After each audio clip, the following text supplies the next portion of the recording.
বন্ধুরা, আজকে সকাল থেকেই বৃষ্টি হচ্ছে, তো বাড়িতে তো যেতেই পারিনি। আজকে বাড়িতে কিছুই নেই, সবজিও নেই।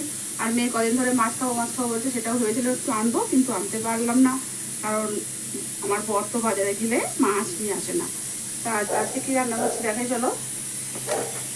এই যে ডিম আর আলু সেদ্ধ করে রেখেছি, পিসারি সেদ্ধ করে রেখেছি, এটা ডিম আলু কষা করবো। আর এখানে একটা পটল ছিল, কাঁঠালের দানা দিয়ে আলু দিয়ে পটল দিয়ে একটা চচ্চড়ি মতন করছি। আর একটা জিনিস করবো, সেটা তোমাদের একটা দেখাই, সেটা অনেকেই জানো না। আর বানাবো আমি মশলা ডাল, এটা রেখে দিয়েছি তোমাদের দেখানোর জন্য। এর মধ্যে দিয়েছি আদা বাটা, এবার আমি এর মধ্যে দেবো একটু রসুন বাটা, দেবো পেঁয়াজ কুচি, কাঁচা লঙ্কা, দেবো নুন, আর দেবো একটু হলুদ গুঁড়ো,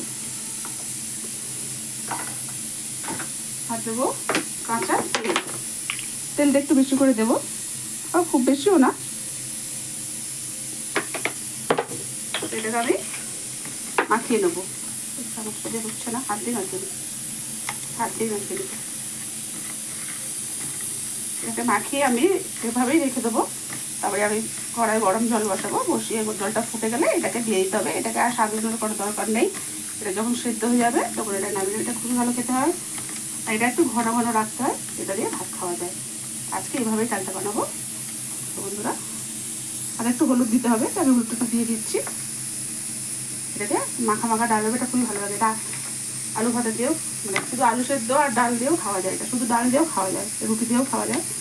চলো বন্ধুরা,